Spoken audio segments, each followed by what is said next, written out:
அன்பிற்குரிய சகோதரர்களே, பதுல்லையை சேர்ந்த சகோதரர் ரியாஸ் அவர்கள் ஒரு கேள்வியை கேட்டிருக்கிறார். அவர் என்ன கேட்கிறார் என்று சொன்னா, பெண்கள் முக்காடு போட்டு மறைக்கும் பொழுது முழுவதுமாக தலைமுடியை மறைக்க வேண்டுமா அல்லது சாதாரணமாக மறைத்து கொண்டால், ஓரளவு மறைத்து கொண்டால் போதுமா என்று கேட்கிறார். அதாவது பெண்கள் முக்காடு போடணும் என்று வருது, ஹிமார போடுங்க என்று வருது. ஹிமார் என்றால் முக்காடு தான் என்பதை குர்ஆனிலிருந்தும் ஹதீஸிலிருந்தும் அகராதி நூட்களிலிருந்தும் நாங்கள் தெளிவாக தெரிந்து கொள்ள முடிகிறது. அப்படி இருக்கும் பொழுது இந்த முக்காடை தலைமுடி முழுசா மறையக்கூடிய விதத்தில் அணிய வேண்டுமா அல்லது சாதாரணமாக தலையில் ஒரு பகுதி மாத்திரம் மறைத்து கொண்டால் போதுமானதா என்று அந்த சகோதரர் கேட்கிறார்.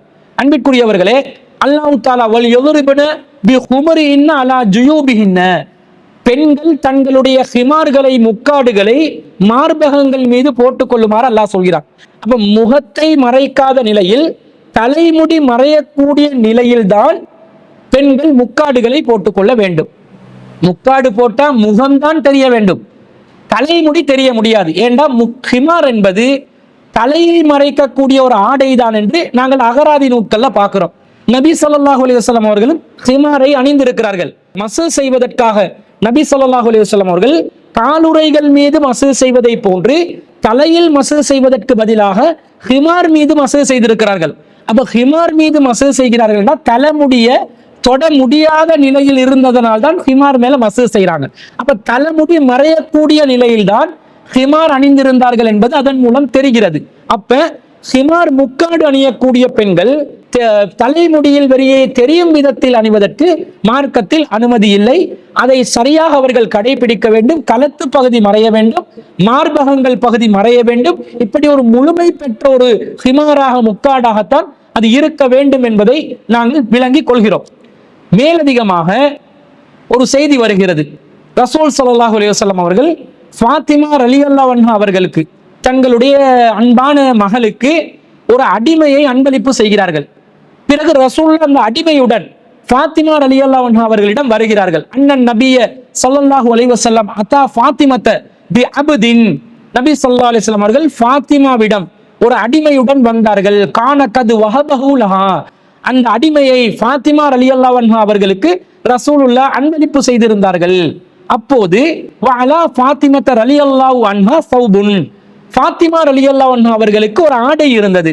இதா கன்னஅத் பிஹி ரஅஸஹா லம் யப்லுக் ரிஜ்லைஹா, அதன் மூலம் தனது தலையை ஃபாத்திமா ரலியல்லாஹு அன்ஹா அவர்கள் மறைத்துக் கொண்டால் கால்களை அது அடையாத நிலையில், கால்கள் தென்படும் நிலையில் இருந்தது. வைதா கத்தத் பிஹி ரிஜ்லைஹா லம் யப்லுக் ரஅஸஹா, கால்களை மறைத்துக் கொள்ளக்கூடிய நிலையில் இருந்தால் அது தலையை மறையக்கூடிய நிலையில் இல்லை, தலையை அடையவில்லை. இந்த நிலையை நபி ஸல்லல்லாஹு அலைஹி வஸல்லம் அவர்கள் பார்க்கிறார்கள். ஃபலம்மா ரஅன் நபியு ஸல்லல்லாஹு அலைஹி வஸல்லம், ரசூல் ஸல்லல்லாஹு அலைஹி வஸல்லம் இந்த நிலையை பார்த்த உடனே மா தல்கா, ஃபாத்திமா ரலியல்லாஹு அன்ஹா அவர்கள் கஷ்டப்படும் இந்த நிலையை பார்த்த உடனே ரசூலுல்லாஹ் சொல்றாங்க, இன்னஹு லைஸ அலைக பாசுன், ஃபாத்திமாவே உங்கள் மீது எந்த குற்றமும் இல்லை. இன்னமா ஹுவ அபூகி வ குலாமுகி, உங்களோடு தற்போது இருப்பது உங்களுடைய தந்தையும் உங்களுடைய அடிமையும் தான். அப்ப தந்தை முன்னாடி அடிமை முன்னாடி நீங்க இந்த ஹிமார் சட்டத்தை கடைபிடிக்கணும் என்றது இல்லை. திருக்குர்ஆன்ல 24வது அத்தியாயத்துல 31வது வசனத்திலையும் பணியாளர்கள் முன்னாடி நீங்கள், அடிமைகள் முன்னாடி ஹிமாரை நீங்கள் இல்லாமல் இருப்பது, ஹிமார் குறைவான நிலையில் இருப்பது தவறு இல்லை என்று அல்லாஹ் அனுமதி கொடுத்திருக்கிறார். அதனாலதான் ரசூலா சொல்றாங்க, ஃபாத்திமாவை உங்களோடு பக்கத்தில் இருப்பது உங்களுடைய தந்தை, என் முன்னாடி நீங்கள் ஹிமாரை முழுவதுமாக பேணாமல் இருப்பது தப்பு இல்லை. அடுத்ததாக இருப்பது உங்களுடைய அடிமை, உங்களுடைய அடிமை முன்னாடி நீங்கள் ஹிமார் முழுவதுமாக இல்லாமல் இருப்பது தவறு இல்லை என்று நபி ஸல்லல்லாஹு அலைஹி வஸல்லம் அவர்கள் சொன்ன செய்தி சுனன் அபூ தாவூதுல 4106வது செய்தியா பார்க்கிறோம். அப்ப இதுல இருந்து என்ன விளங்குது? தடுக்கப்பட்ட உறவுகளிடம், மஹரமான உறவுகளிடம் ஹிமார் குறைவான நிலையில் இருந்தால் தப்பு இல்லை என்று விளங்குகிறது. அதுல இருந்து எங்களுக்கு என்ன தகவல் மேலதிகமாக தெரிகிறது? யாரு மஹரமான உறவுகள் இல்லையோ அவர்கள் முன்னாடி ஹிமாரை சரியாக பேணிக் கொள்ள வேண்டும். ஃபாத்திமா ரலியல்லாஹு அன்ஹா அவர்கள் தலையை மறைக்க போனா கால் விளங்குற நிலை, காலை மறைக்க போனா தலை விளங்குற நிலையில் இருந்தாங்க, தடுமாறிக்கொண்டு இருந்தாங்க. ஒரு ஆடை தான் இருந்தது. கஷ்டப்பட்டு பார்த்து ரசூல் ஸல்லல்லாஹு அலைஹி வஸல்லம், இப்படி நீங்க இருந்தா பரவாயில்ல, தலையை மூடி கால் தெரியட்டும் அல்லது கால் மூடி தலை தெரியட்டும், பரவாயில்லைன்னு சொல்ல, முறைப்படி செய்ய வேண்டும் என்பதைத்தான் நபி ஸல்லல்லாஹு அலைஹி வஸல்லம் சொல்றாங்க. ஆனா உங்களோடு தற்போது முன்னால் இருப்பது அனுமதிக்கப்பட்டவர்கள். இஸ்லாத்தில் யாரு மஹ்ரம் என்று சொல்லப்பட்டதோ அவர்கள் தான் இருக்கிறார்கள். அதனால் நீங்கள் இவ்வளவு சிரமப்பட வேண்டிய அவசியம் இல்லை என்று சொன்னதிலிருந்து மஹ்ரம் அல்லாத உறவுகள் முன்னாடி ஹிமாரை முழுவதுமாக பேணுதலாக கடைபிடிக்க வேண்டும் என்பது இந்த செய்தியினூடாக நாங்கள் விளங்கிக் கொள்கிறோம். இதுதான் பொதுவான சட்டம். பெண்கள் தங்களுடைய தலைமுடியை மறைக்கணும், களத்து பகுதியை மறைக்கணும், நெஞ்சு பகுதியை மறைக்கணும், கைகள்ல மண்ணுக்கட்டு வர மறைக்கணும், கால்கள்ல கரண்டை வர மறைக்கணும், பாதங்கள் தென்பட்டால் தப்பு கிடையாது, முன்கை தென்பட்டால் தப்பு கிடையாது, முகம் தென்பட வேண்டும். 33வது அத்தியாயத்தில் 59வது வசனத்தில் அல்லாஹ் சொல்றான், யா ஐயுவன் நபியு, நபியே சொல்லுங்க, புள்ளி அஸ்வாஜிக்க, உங்களோட மனைவிமார்களுக்கு சொல்லுங்க, வபனாத்திக்க, உங்களுடைய பிள்ளைகளுக்கு சொல்லுங்க, வ நிசாயில் முஃமினீன், மூமினான ஆண்களின் மனைவிமார்களுக்கு சொல்லுங்க, யுதுனீன அலைஹின்ன மின் ஜலாபீபிஹின்ன, அவர்கள் தங்களுடைய ஜில்பாபுகளை அவர்கள் மீது தொங்கவிட வேண்டும். தாலிக அஸ்னா ஐயு அரஃப்ன, அது அவர்கள் யாரென்று அறியப்படவும், ஃபலா யூதைன, அவர்கள் தொல்லைப்படுத்தப்படாமல் இருப்பதற்கும் ஏற்றது என்று அல்லாஹ் தஆலா சொல்வதை நாங்கள் பார்க்கிறோம். அப்ப இந்த முக்காடை அணிவதன் மூலமாக, ஜில்பாபை அணிவதன் மூலமாக, ஹிமாரை அணிவதன் மூலமாக யாரென்று அறியப்படணும். அறியப்படுவதற்கு முகம் அவசியம் என்பது எல்லோரும் அறிந்த பொதுவான ஒரு அடிப்படை என்பதை நாங்கள் புரிந்து கொள்கிறோம். அப்ப முகத்தை தவிர, முன்கையை தவிர, காலின் கரண்டைக்கு கீழே உள்ள பாதத்தை தவிர ஏனைய பகுதிகளை பெண்கள் கட்டாயம் மறைத்துக் கொள்ள வேண்டும் என்பதை நாங்கள் விளங்கிக் கொள்கிறோம். இதுல சில சந்தர்ப்பங்களில் தேவைகள் ஏற்பட்டால் கொஞ்சம் முன்ன பின்னாகிக் கொள்வது தப்பு இல்லை என்பதற்கு மார்க்கத்தில் ஆதாரம் கிடைக்குது. பொதுவாக இதை கடைபிடிக்கணும், பேணுதலா இருக்கணும். ஹிமார் தலையிலிருந்து தலை முடி தெரிகிற அளவுக்கு பொடுபோக்கா இருக்கக்கூடாது. நம்ம பெண்கள் ரொம்ப அலட்சியமா இருக்கிறாங்க, இதுல கவனம் செலுத்துவதில்லை. பால் காரண்ட முன்னாடி, மரக்கறி காரண்ட முன்னாடி, மீன் காரண்ட முன்னாடி, பஸ்ல போற நேரம், பாடசாலைகளுக்கு பிள்ளைகளை விட செல்ற நேரம், அல்லது ஏதாவது ஒரு பணி புரிகிற நேரம், ஒரு வேலைக்கு போற நேரம், கண்ட மாதிரி தலைமுடிகள் வெளியே தென்படும் விதத்தில் தான் நடந்து கொள்கிறார்கள். இப்படி இருக்கக்கூடாது. முழுவதுமாக தலைமுடிய அழகாக மறைத்துக் கொள்ள வேண்டும். ஆனால் ஒரு சில சந்தர்ப்பங்கள்ல தேவைகள் நிமித்தம் கொஞ்சம் முடி தெரியக்கூடிய நிலை ஏற்பட்டால் அந்த தேவையை கருத்தில் கொண்டு அது விதிவிலக்காக அனுமதிக்கப்படும்.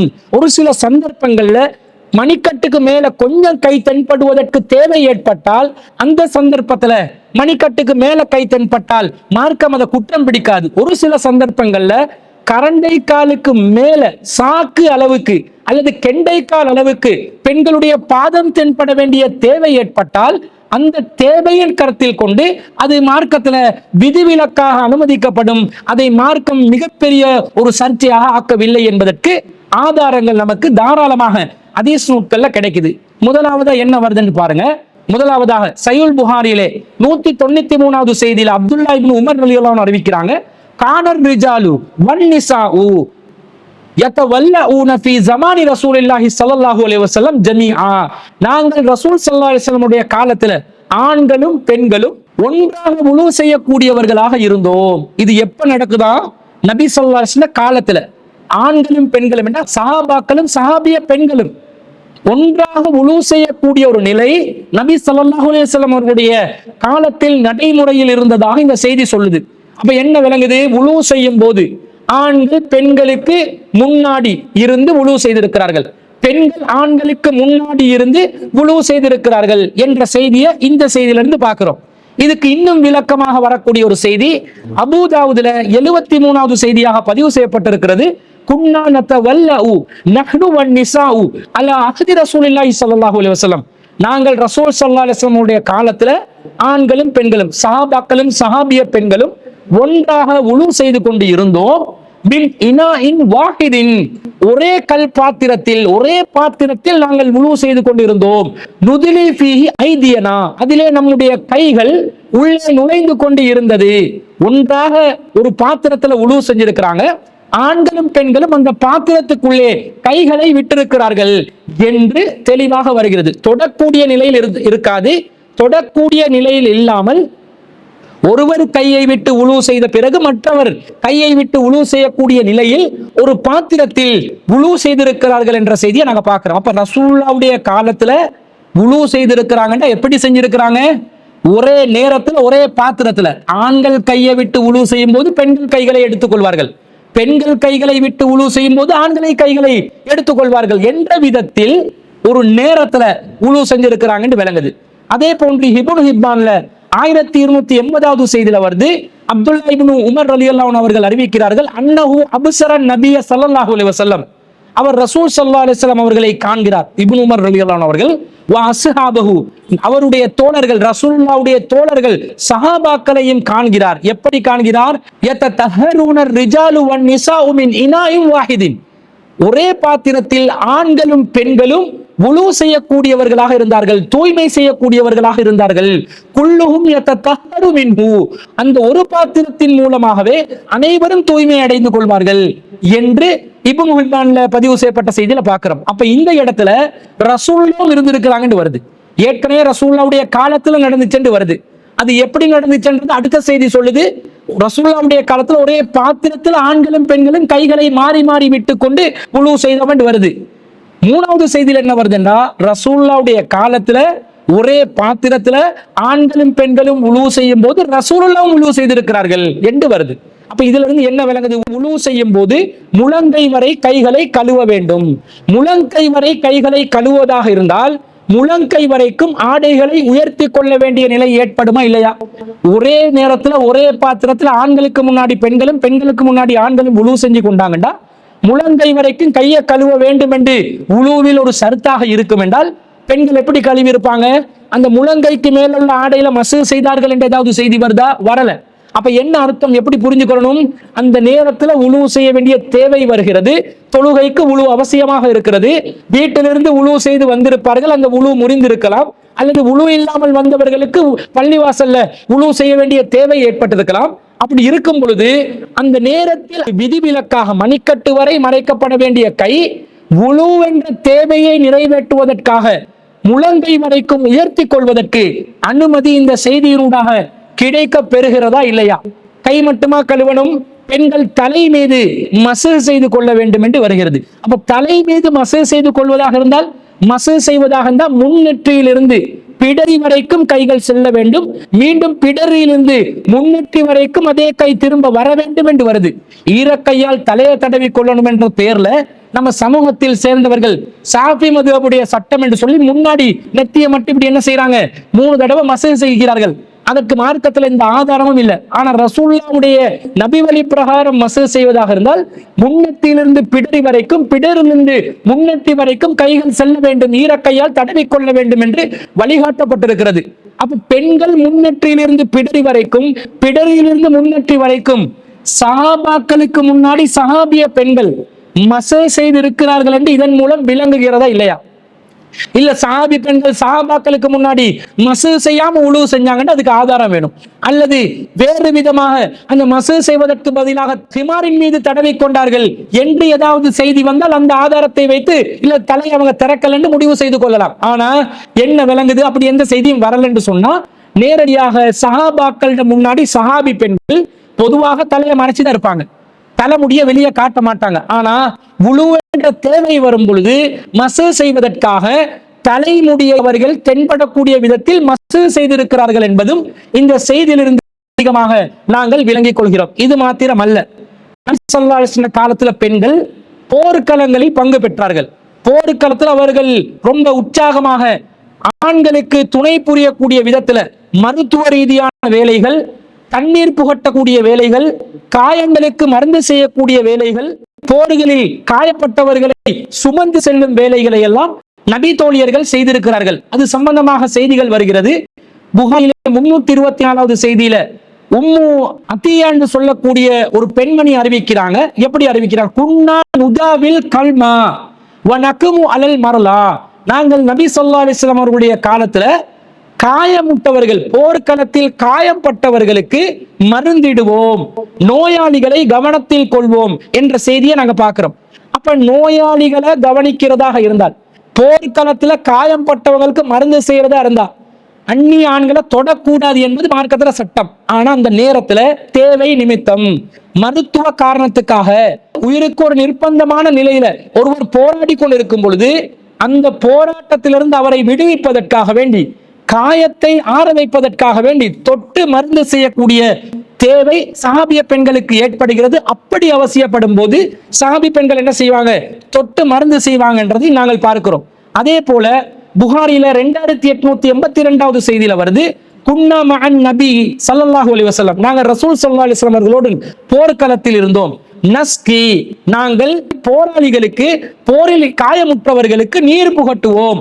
போராளிகளுக்கு, போரில் காயமுற்றவர்களுக்கு நீர் புகட்டுவோம் என்று அவங்க நீர் குடிக்க முடியாத, பருக முடியாத பலவீனமான நிலையில் இருக்கும் பொழுது அவர்களை தொட்டு நீர் புகட்ட வேண்டிய நிலை வருது. வனுதாபியல், அதே போன்று நாங்கள் போர்க்களத்திலே காயப்பட்டவர்களுக்கு மருந்து செய்து கொண்டு இருந்தோம். அது மாத்திரமல்ல, வனுருத்துல் கத்துலா இலல் மதீனா, யாரெல்லாம் போர்க்களத்திலே ஷஹீதானார்களோ, மரணித்து விட்டார்களோ, அவர்களை நாங்கள் தோள்களில் சுமந்து மதீனா வரைக்கும் கொண்டு வருவோம் என்ற செய்தியை நாங்க பார்க்கிறோம். அப்ப போர்க்களத்துல யாரு மௌத்தா போனாங்களோ அவர்களை பெண்கள் தோள்களை சுமந்து கொண்டு மதீனா வரைக்கும் கொண்டு வந்திருக்கிறாங்க. புகாரிலே 2882வது செய்தியில பார்க்கிறோம். அப்ப இந்த தொடுதல் என்பது மார்க்கத்துல கூடாது. ஆனால் சில நேரம் தேவை ஏற்பட்டால், அவசியம் வரும் பொழுது, மருத்துவ காரணத்துக்காக நிர்பந்தமான நிலையில இதற்கு மார்க்கத்துல அனுமதி கிடைக்கிறத பார்க்கிறோம். இதுல நமக்குள்ள செய்தி என்னன்றதை பார்க்கணும். இப்படி போர்க்களத்துல பெண்கள் ஆண்களுக்கு மருத்துவம் செஞ்சு காயமுற்றவர்களுக்கு அந்த மருந்துகளை கொடுத்து நீர் புகட்டி கொண்டு போர்ல மரணித்தவர்களை சுமந்து கொண்டு செய்கிற இந்த பணியை அன்னை ஆயிஷா சித்திகா ரலியல்லாஹு அன்ஹா அவர்கள் செய்திருக்கிறார்கள். உம்மு சுலைம் ரலியல்லாஹு அன்ஹா அவர்கள் செய்திருக்கிறார்கள். எந்த அளவுக்கு என்று சொன்ன அனஸ் ரலியல்லாஹு அன்ஹு சொல்றாங்க, உஹது போர்க்களத்துல நான் பார்த்தேன், வலக்கது ரஐது ஆயிஷத்த பின்த் அபீ பக்கர், அபூபக்கர் ரலியல்லாஹு அன்ஹு அவர்களுடைய மகனார் அன்னை ஆயிஷா சித்திகா ரலியல்லாஹு அன்ஹா அவர்களும் உம்மு சுலைம் ரலியல்லாஹு அன்ஹா அவர்களும் இன்னஹுமா லமுசம்மிரதானி, அவர்கள் வரிந்து கட்டிக்கொண்டு, ரொம்ப உருசுறுப்பாக ஆடைகளை மேலே உயர்த்தி வரிந்து கட்டிக்கொண்டு, அரா ஹதம சூகிஹிமா, அவர்கள் சாக்கு வரைக்கும் ஆடைகளை உயர்த்தி கொண்டு பணிவிடை செய்து கொண்டிருந்தார்கள். எந்த அளவுக்கு பணிவிடை செய்து கொண்டிருந்தார்கள் என்ற துன்கிசானில் கிரபு அலா முதூனிஹிமா, அவர்கள் தோள் பைகளை முதுகில் சுமந்து கொண்டு காயப்பட்டவர்களுக்காக நீரை நிரப்பினார்கள். துஃப்ரிகானிஹி ஃபி அஃவாஹில் கௌமி, காயப்பட்டவர்களுடைய வாய்களில் வைத்து தண்ணீரை புகட்டினார்கள். சும்ம தர்ஜிஆனி ஃபதம்லஆனிஹா, பிறகு அவர்கள் மீண்டும் திரும்பி சென்று தோள் பைகளை தண்ணீரால் நிரப்பிக் கொண்டு சும்ம தஜிஆனி ஃபதுஃப்ரிகானி ஃபி அஃவாஹில் கௌம், அவர்கள் காயப்பட்டவர்களுடைய வாய்களில் தண்ணீரை புகட்டி கொண்டிருந்தார்கள். வலக்கது வகஅஸ், இப்படி திரும்ப திரும்ப காயப்பட்டவர்களுக்காக தண்ணீர் நிரப்புவதையும், தோள் பைகளில் தண்ணீர் நிரப்புவதையும், காயப்பட்டவர்களுடைய வாய்களில் புகட்டுவதுமாக போர்க்களத்திலே ரொம்ப தீவிரமாக ஆடைகளை சாக்கு அளவுக்கு, கெண்டை கால் அளவுக்கு உயர்த்தி கொண்டு வரித்து கட்டி கொண்டு பணிவிடை செய்தார்கள். அந்த நேரத்தில் அரா ஹதம சூகிஹிமா, அவர்களுடைய கெண்டை கால் வரைக்கும் கால்கள் உயர்த்தப்பட்டிருந்த நிலையில் கெண்டை காலையும் நான் பார்க்கிறேன், அவர்களுடைய கால்களில் கால் கொலுசுகளையும் நான் பார்த்தேன் என்று அனஸ் ரலியல்லாஹு அறிவிக்கிறாங்க. இப்ப அன்னை ஆயிஷா சித்திகா ரலியல்லாஹு அன்ஹா அவர்கள், அவங்களும் ஹிமாரில் தான் இருக்கணும், அவங்களும் ஆரம்பத்துல தலையை முடிய மறைக்கணும் என்ற சட்டத்துக்குள்ள இருந்தாலும் பிற்காலத்துல தான் முழுமையாக திரைக்குள்ள போகணும் என்று சட்டம் வந்துச்சு. அந்த நேரத்துல கரண்டை வரைக்கும் கால்கள் மறைக்கப்பட வேண்டும் என்ற சட்டம் அன்னை ஆயிஷா ரலியல்லாஹு அன்ஹா அவர்களுக்கும் இருந்தது, உம்மு சுலைம் ரலியல்லாஹு அன்ஹா அவர்களுக்கும் இருந்தது. ஆனா போர்க்களத்துல என்ன செய்யறாங்க? ஆடையை உயர்த்தி கொள்றாங்க. தேவை ஏற்படும் போது பாதையிலே செல்கிறோம், ஒரு நாய் விரட்டி வருது, நாங்க முழுமையான ஜில்பாபோட ஹிமாரோட தரையில ஆடை இழுப்படும் நிலையில ஓடி போனோம் என்று வைங்க, கன்ஃபார்மா நாய் கடிச்சிடும். இந்த மாதிரி நிலையில, அல்லது ஒரு சுனாமி வருது, சுனாமி வர்ற நேரத்துல எல்லாரும் உசுரை காப்பாத்தி கொண்டு ஓட வேண்டிய ஒரு சூழ்நிலை வந்தா, முழு ஹிமாருடன் ஓடக்கூடிய நிலை வந்தா, காலை அப்படியே முழுசா மறைச்சு கொண்டு, முழுசா கையிலையும் கிளவுஸையும் போட்டுக்கொண்டு இப்படிதான் ஓட வேண்டிய நிலைமை வந்தா, அது சுனாமி கன்ஃபார்மா நம்மளை கவ்வி கொண்டு போய்விடும்.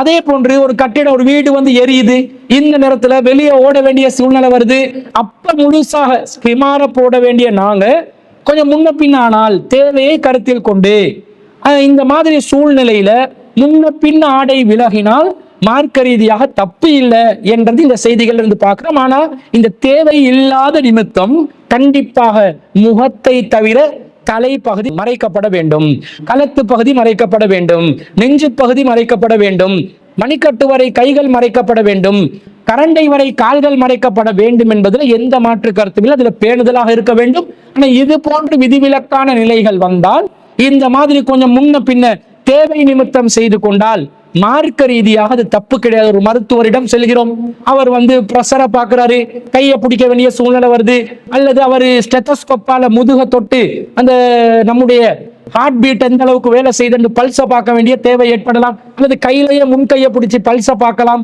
அல்லது தலையில ஏதாவது காயமா இருந்தா அந்த மருத்துவருக்கு தலையில உள்ள காயத்தை காட்டுவதற்காக சிமார் அகற்ற வேண்டி வரலாம். இப்படி தேவைகள் ஏற்பட்டால் முன்ன பின்னான மார்க்க ரீதியா குற்றமாகாது. மற்றபடி பெண்கள் பேணுதலாக இருக்கணும். இதுக்காக மரக்கறிக்காரங்கிட்ட எல்லாம் தலைமுடியை காட்டிக்கொண்டு பால்காரனிடம், மோர்காரனிடம், பஸ் கண்டக்டரிடம், கண்டவனிடமும் இப்படி ஹிமாரு கொஞ்சம் முன்ன பின்னான பரவாயில்லைன்னு சொல்லி சாதாரணமாக இருக்கக்கூடாது. பேணுதலாக அந்த விஷயத்துல நடக்கணும் என்றது இந்த செய்திகளிலிருந்து நாங்கள் விளங்கிக் கொள்கிறோம்.